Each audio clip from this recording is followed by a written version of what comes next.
Jake Morrison stood in the observation deck of the Starfinder, watching the stars slowly drift past the massive viewing window. He held a cup of coffee in his hands and thought about how strange his life had become. 3 years ago he was managing supply routes for the Terran Federation military.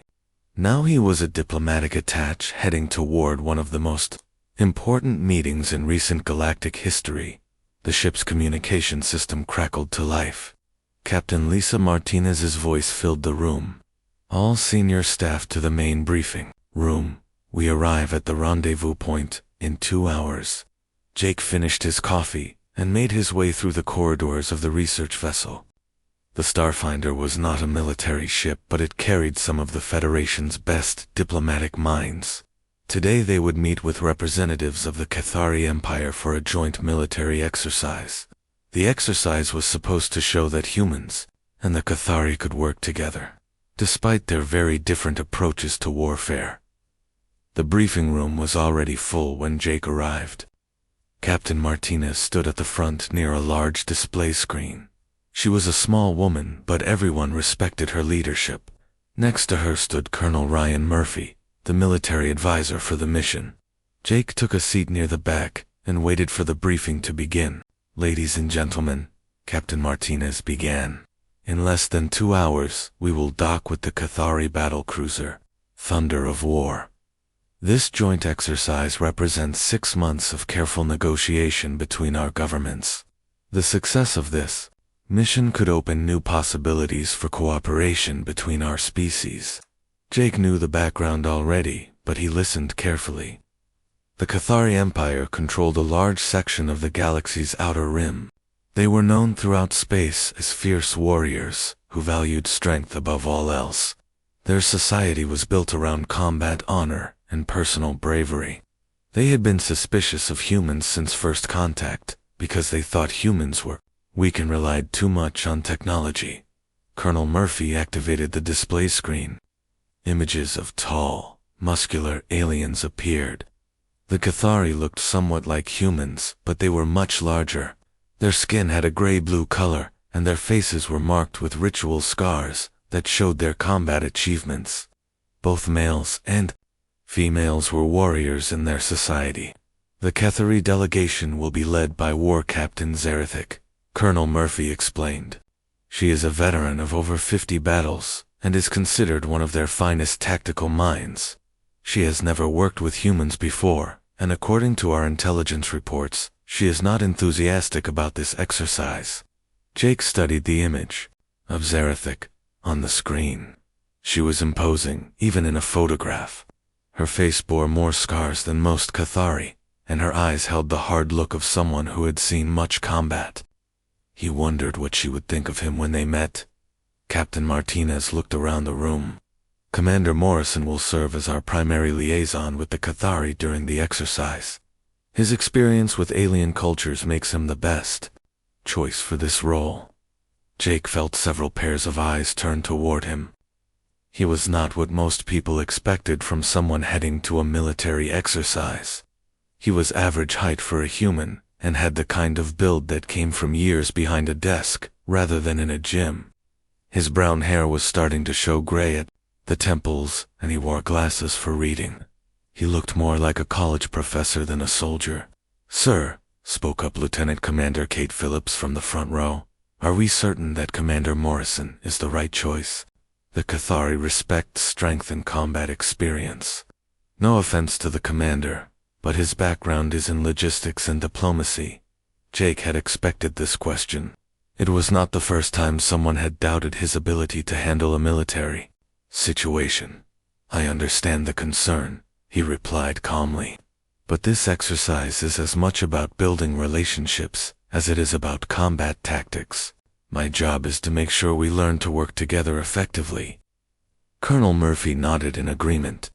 Commander Morrison has successfully negotiated with 4 different alien species during his diplomatic career. He understands how to bridge cultural differences. That skill will be crucial for this mission. The briefing continued for another hour. They reviewed the exercise parameters, communication protocols, and safety procedures. The joint force would be conducting training operations on Sigma 7, a small moon with varied terrain that would test both human and Cathiri tactical approaches. When the meeting ended, Jake remained in his seat as the others filed out. "Captain," Martinez approached him with a concerned expression. "Jake, I want you to know that I have complete confidence in your abilities, but I also want you to be prepared for what you're about to face. The Cathiri don't think much of humans as warriors. They're going to test you from the moment you step aboard their ship." Jake nodded thoughtfully. "I've read all the cultural briefings, Captain. I know they value directness and strength. I also know they despise what they see as weakness or deception. I'll handle it." "I know you will," Martinez replied. "But remember, this isn't just about you. The success of this exercise could determine whether we have the Cathari as allies or enemies in the years to come. The political situation in this sector is becoming more unstable every month." Jake understood the weight of responsibility on his shoulders. The Void Syndicate had been increasing their raids on both human and Cathari territories. Having the Warrior Empire as an ally could make the difference between peace and war in this region of space. An hour later, Jake stood in the docking bay, watching as the massive Cathari battlecruiser came into view. The thunder of war looked nothing like human ships. Where human vessels were sleek and functional, the Cathari ship was covered in armor plating and weapon ports. It looked like it was built for war, and war alone, as the docking procedure began. Jake checked his equipment one final time. He carried a standard diplomatic kit, along with a tablet containing cultural reference materials. He had also brought a small gift for War Captain Zarathic, a ceremonial knife from Earth that he hoped would show respect for Cathari warrior traditions. The airlock sealed with a soft hiss, and Jake took a deep breath. In a few minutes he would meet the aliens who would either become humanity's strongest allies, or its most dangerous enemies. Everything depended on how well he could prove that humans deserved their respect. The airlock door opened with a heavy metallic sound, and Jake stepped into the Cathari battlecruiser. The first thing that hit him was the smell. The air carried a mixture of metal, leather, and something that reminded him of whetstone. The corridors were wider than human ships needed, and the ceiling was much higher. Everything was built for people who were larger and stronger than humans. War Captain Zarathic stood waiting in the docking bay. She was even more impressive in person than in the photographs. She stood nearly 7 feet tall, and her shoulders were broad enough that she looked like she could break a human in half without effort. Her gray-blue skin was marked with dozens of ritual scars, and her dark eyes studied Jake with obvious disappointment. Behind her stood 4 other Cathari warriors. They all wore armor that looked both decorative and functional. Each carried weapons that seemed too heavy for a human to lift. Jake noticed that none of them looked pleased to see him. "So," Zarathic said in heavily accented English, "the humans send us a scholar." Her voice was deep and carried the tone of someone who was not impressed. "I was told we would be working with Terran military personnel. Instead, they give us a paper pusher." Jake had prepared for this moment during the journey.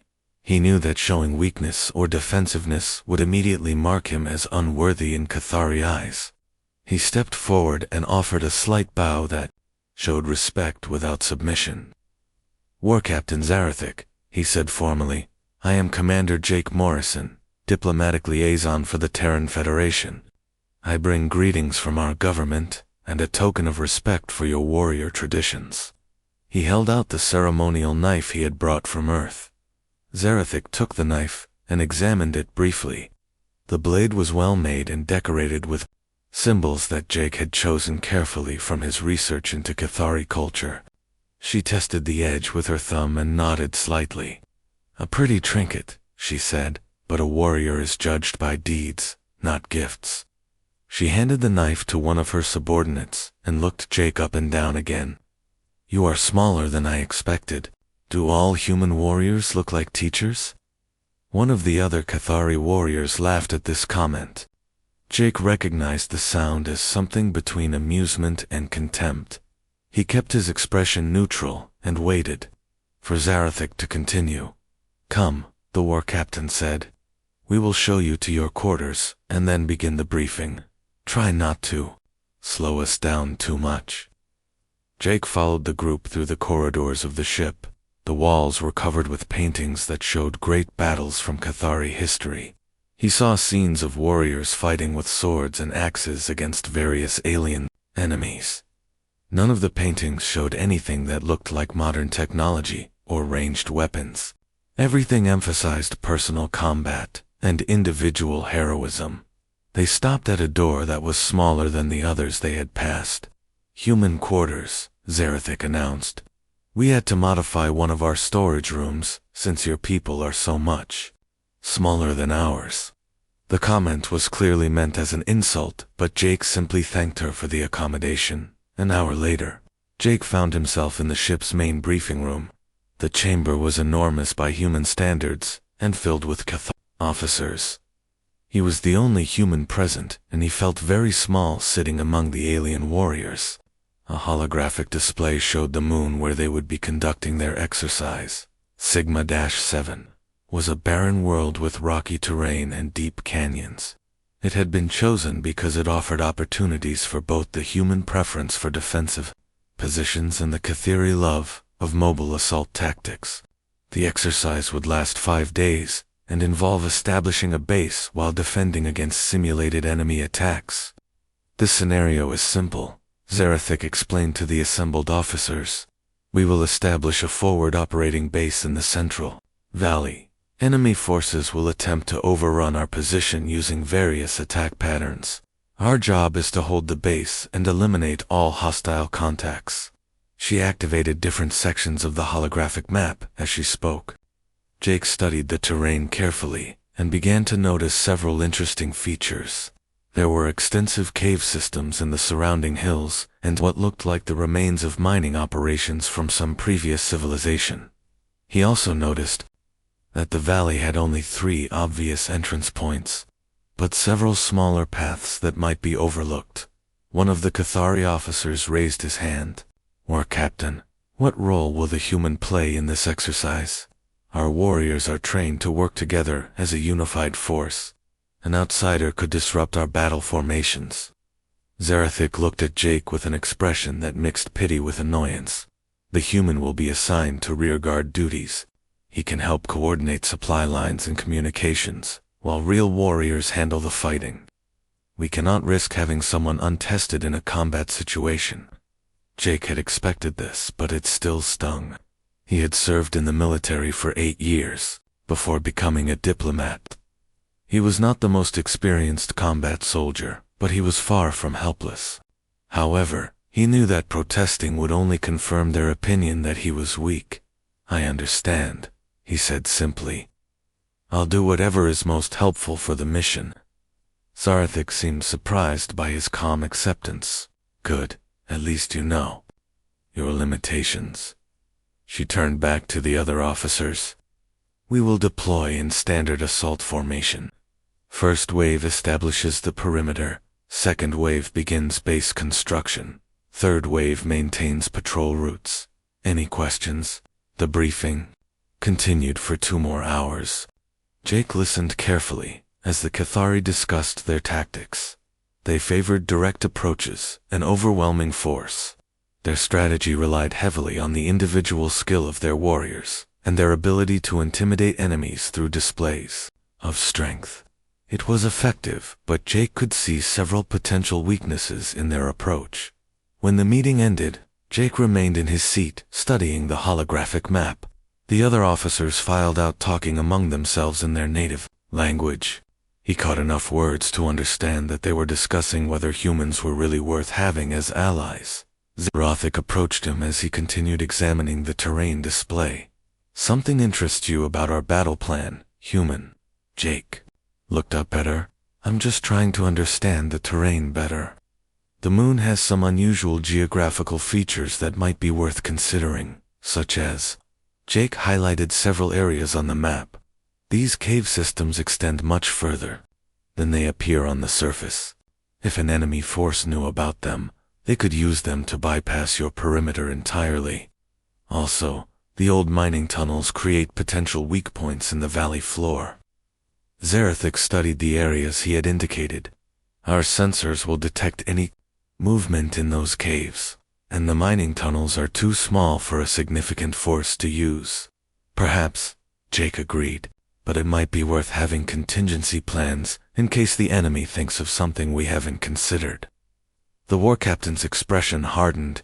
Human, you have been here for 1 day, and you think you understand warfare better than officers who have fought in dozens of campaigns. Your people hide behind machines and clever tricks, because you lack the strength for real combat. We do not need contingency plans, because we do not plan to fail. Jake nodded respectfully. Of course, War Captain. I was merely making an observation. Keep your observations to yourself, Zarathic replied coldly. Tomorrow, we depart for Sigma 7. Try not to get in our way when the real work begins. That night Jake lay in his small quarters aboard the alien ship. Through the porthole he could see the stars moving slowly past as the thunder of war traveled toward the exercise site. He thought about the conversation with Zarathic and the attitudes of the other Cathari officers. They saw him as weak because he was not built like a warrior. They dismissed his ideas because he preferred thinking to fighting. But Jake had learned something important during his years as a logistics officer. The most dangerous enemies were often the ones that everyone underestimated. If this exercise became something more than a training mission, the Cathari might discover that humans had their own ways of fighting wars. The surface of Sigma 7 was exactly as harsh as the briefings had suggested. Jake stood near the landing zone, watching Cathari warriors unload equipment from their transport ships. The moon's thin atmosphere made breathing difficult, and the rocky ground was covered with a fine dust that got into everything. Above them, the pale sun cast long shadows between the canyon walls. War Captain Zarathic strode among her troops, barking orders in their native language. The Cathari moved with impressive efficiency, despite the challenging environment. Within 2 hours, they had established a basic perimeter and begun construction of the forward operating base in the center of the valley. Jake had been assigned to manage supply coordination from a position well behind the main defensive line. He sat at a portable workstation, tracking inventory and communication schedules while the real soldiers handled the important work. It was exactly the kind of role he had expected, but it gave him an excellent view of the entire operation as the day progressed. Jake found himself studying the terrain more carefully than anyone else seemed to be doing. The Cathari were focused on their immediate objectives and paid little attention to the landscape beyond their assigned sectors. But Jake had always been the kind of person who noticed details that others missed. The cave systems he had mentioned during the briefing were more extensive than the initial surveys had indicated. From his position he could see at least 6 entrance points that were not marked on the official maps. The old mining tunnels also appeared to connect several areas of the valley in ways that could be tactically significant. Human Zarathic's voice interrupted his observations. She approached his workstation with 2 of her officers. How are your supply reports progressing? All equipment is accounted for, and communication links are functioning normally, Jake replied. The base construction is ahead of schedule. One of the officers, a warrior named Dractor, looked at Jake with obvious disdain. At least the paper can count boxes properly? Perhaps humans are useful for something after all. Zarathic ignored the comment and studied the tactical display on Jake's workstation. The first simulated attack will begin in 6 hours. Enemy forces will approach from the northern canyon entrance. My warriors will demonstrate proper defensive tactics. Jake glanced at the northern approach on his map. War Captain, have your scouts confirmed that the enemy will only use that route? The terrain offers several alternative paths that might be worth monitoring. The exercise parameters are clearly defined, Zarathic replied curtly. The enemy will attack from predetermined directions using standard assault patterns. This is training, not actual warfare. We do not need to overcomplicate simple scenarios. Drake laughed harshly. The human worries like an old female. Next he will suggest we hide in holes like ground crawlers, instead of meeting our enemies with honor. Jake said nothing in response to the insult. He had learned that arguing with the Cathari about tactics only reinforced their opinion that he was weak. Instead, he returned his attention to the supply reports and let them believe what they wanted to believe. The afternoon passed quietly as both sides prepared for the evening's exercise. Jake used the time to familiarize himself with the communication equipment and review the terrain maps in greater detail. Something about the geography of the valley bothered him, but he could not identify exactly what it was. At sunset, the first simulated attack began. Holographic enemy forces appeared at the northern canyon entrance and advanced toward the base using predictable formation tactics. The Cathari defenders responded with textbook precision, using their superior firepower and mobility to eliminate the simulated threats quickly and efficiently. Zarathik was clearly pleased with her warrior's performance. "Excellent work," she announced over the communication channel. The enemy lasted less than 20 minutes against properly trained soldiers. This is how battles are won, through strength and skill. Jake watched the exercise from his rear position and had to admit that the Cathari were impressive fighters. Their coordination was flawless and their individual combat abilities were beyond question. But he also noticed that they had focused all their attention on the obvious threat while ignoring other potential approaches to their position. The second day of exercises followed a similar pattern. Different attack scenarios played out according to predetermined scripts, while the Cathari demonstrated their tactical superiority. Jake continued his support duties and his careful study of the local terrain. He was beginning to understand the geography well enough to move around the valley without consulting his maps. On the third morning, something changed. Jake was reviewing overnight communication logs when he noticed an anomaly in the sensor readings. There had been brief contacts in several areas that were supposed to be empty. The contacts lasted only seconds and could easily be dismissed as equipment malfunctions or atmospheric interference. But Jake had spent years analyzing supply route data and he recognized patterns that others might miss. The sensor contacts were too regular and too widespread to be random.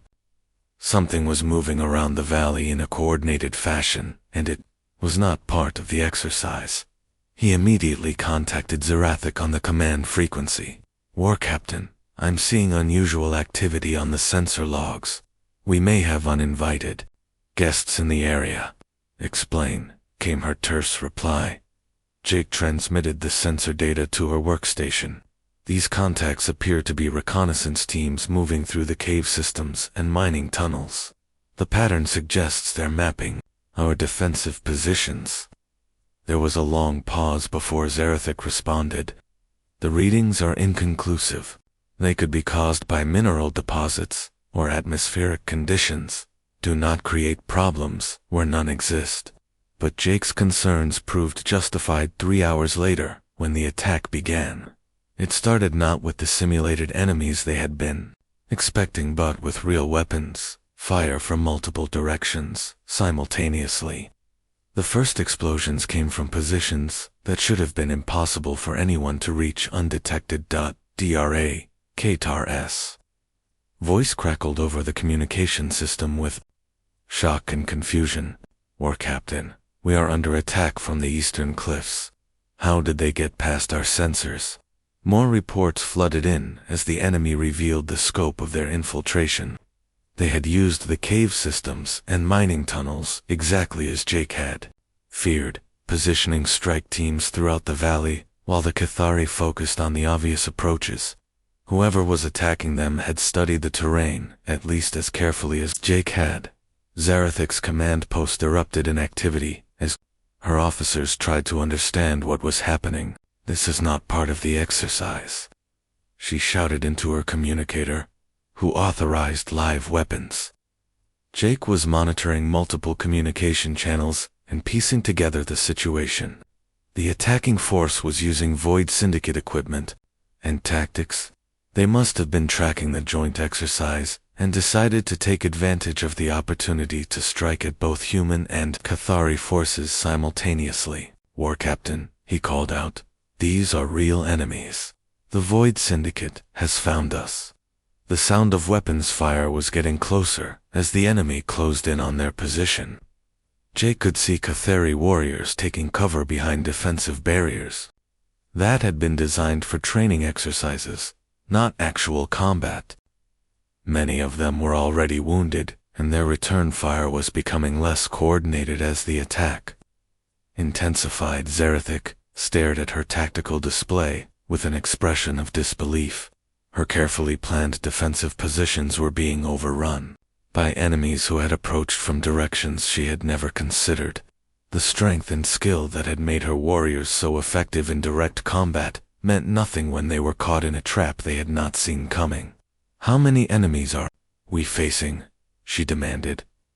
Jake checked the sensor readings, and his estimate made the situation even worse.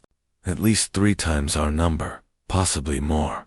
They have us surrounded, and they're cutting off our escape routes." For the first time since Jake had met her, War Captain Zarathic looked uncertain. The proud warrior who had dismissed human weakness was facing the possibility of total defeat, and she had no idea how to prevent it. The situation deteriorated rapidly over the next hour. Jake watched from his position as more wounded Cathari warriors were carried back from the defensive lines. The enemy had superior numbers and better positions, and they were using the same tactics that Jake had warned about. Every cave entrance and mining tunnel had become a route for enemy infiltrators. Zarathic moved between the wounded warriors, trying to maintain morale while her officers reported increasingly desperate news. Draktor had taken shrapnel in his left arm but continued coordinating the northern defenses. Other section leaders reported ammunition running low and communication links being systematically destroyed by enemy snipers. War Captain called out Lieutenant Keshva from the communication station. "The enemy has jammed our long-range transmitters. We cannot call for reinforcements." Jake studied the tactical situation on his portable display while listening to the radio chatter. The Void Syndicate had planned this attack carefully. They knew exactly how Cathari warriors fought and had prepared counters for every standard tactic. The proud alien soldiers were being beaten by enemies who understood their weaknesses better than they understood themselves. But Jake also saw something that the others were missing. The enemy assault was following a predictable pattern despite its initial success. The Syndicate forces were focused on eliminating the obvious defensive positions while leaving the support areas largely unguarded. They assumed that anyone important would be with the main fighting force. Zarathic approached Jake's position with frustration clear in her voice. "Human, you seem to understand our attackers better than my own officers. What do you see that we do not?" Jake highlighted several positions on his tactical display. "The enemy is using classic infiltration tactics, but they're making some assumptions that we might be able to exploit. They've concentrated on neutralizing your warriors while ignoring the support personnel and equipment areas."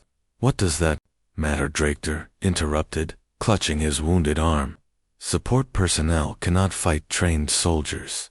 "No," Jake agreed, "but they can reach places that your enemies aren't watching."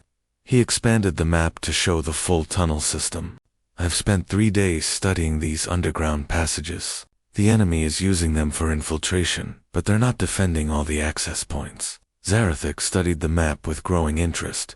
"You believe you can reach their command positions through these tunnels?" "More than that," Jake replied. "I can coordinate a strike that hits their ammunition depot and communication center simultaneously while you create a diversion with your remaining warriors. But it would require precise timing and people who can move quietly through tight spaces."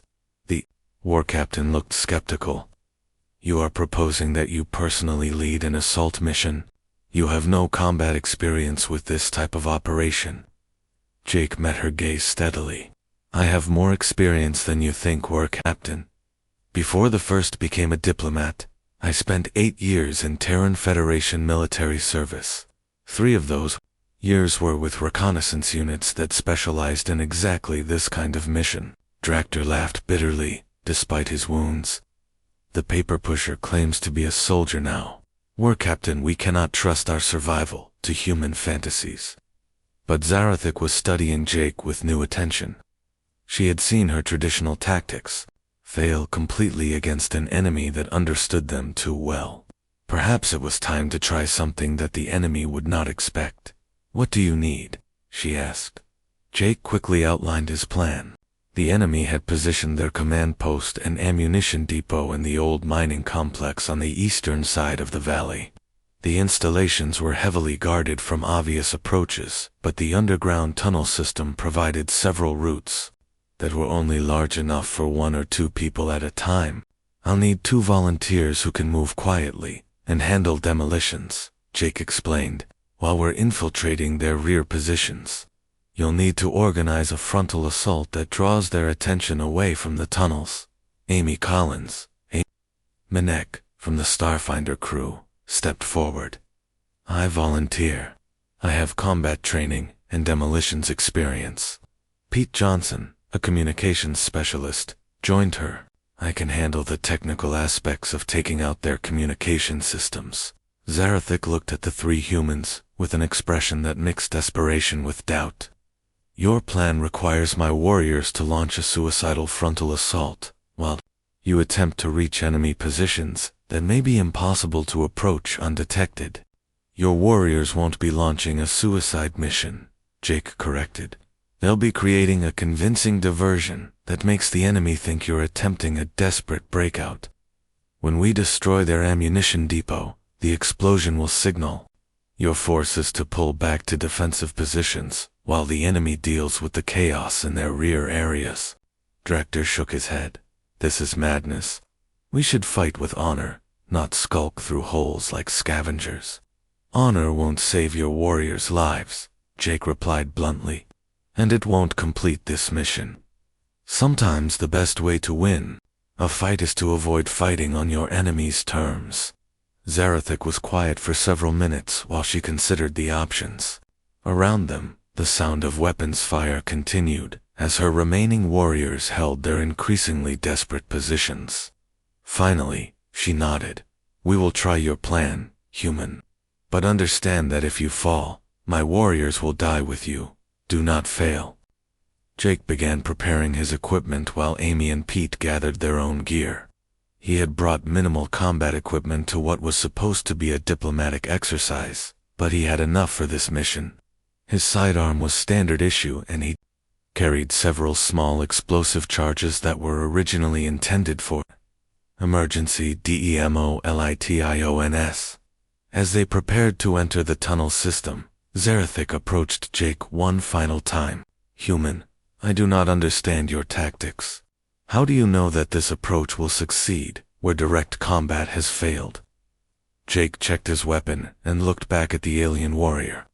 War Captain, your people fight with courage and skill, but you always fight the same way. You meet your enemies head-on and rely on superior strength to win. That works against opponents who fight like you do. But some enemies are smarter than they are strong, and humans fight differently. Humans fight to win, Jake replied. We use whatever tactics give us the best chance of success, whether that's honorable combat or sneaking through tunnels. The important thing is completing the mission and keeping our people alive. Zarathik considered this for a moment. Perhaps there is more than one kind of warrior. Jake smiled grimly as he activated his portable scanner and checked the tunnel entrance one last time. Perhaps there is, War Captain. Perhaps there is. The 3 humans disappeared into the darkness of the mining tunnels while behind them, Zarathik began organizing her warriors for what might be the most unconventional battle of their lives. The mining tunnels were darker and more cramped than Jake had expected. He led Amy and Pete through passages that had been carved out decades earlier by automated equipment. The walls were rough and water dripped constantly from the ceiling. Their breathing sounded loud in the confined space, but Jake knew that sound would not carry far through the solid rock. They moved in single file with Jake navigating using his portable scanner and the maps he had studied. The tunnel system was more complex than it appeared on the surface surveys. Multiple passages branched off in different directions, and some were blocked by cave-ins or equipment left behind by the original miners. After 40 minutes of careful movement, Jake held up his hand to signal a stop.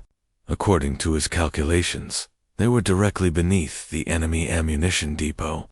Above them, he could hear the faint sounds of activity and occasional radio chatter in a language he did not recognize. Amy moved up beside him and whispered, "How do we get up there without being detected?" Jake pointed to a vertical shaft that led toward the surface. Maintenance access for the old mining equipment. It should come up inside their perimeter, but away from the main guard positions. Pete checked his demolitions equipment one final time. "Once we start this, we'll have maybe 10 minutes before they figure out what's happening and send reinforcements." Jake nodded. "Amy, you take the communication center. Pete, you're with me on the ammunition depot. We plant our charges, set the timers, and get back to this tunnel as fast as possible."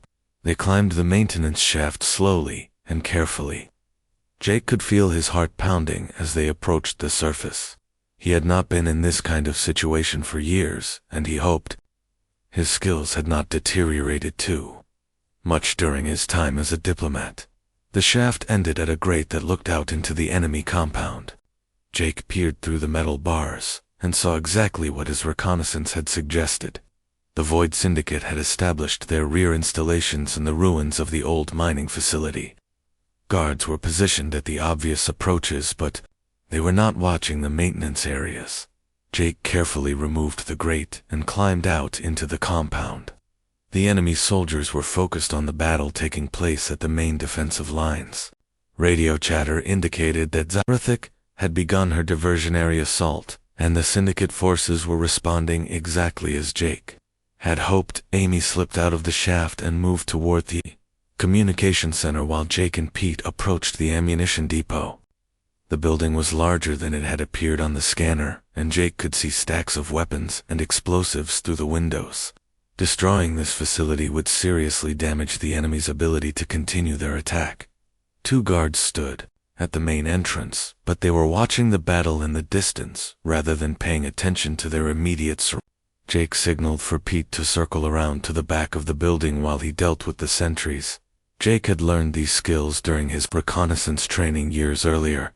Moving silently, he approached the first guard from behind and disabled him with a chokehold that rendered the man unconscious within seconds. The second guard turned at the sound, but Jake was already moving. A precise blow to the neck dropped the second sentry before he could raise an alarm. Pete appeared at the back entrance and gave Jake a thumbs-up signal. They entered the depot and began placing explosive charges at strategic points throughout the building. The facility contained enough ammunition to supply a major battle, and Jake wanted to make sure the explosion would be spectacular enough to create maximum confusion among the enemy forces.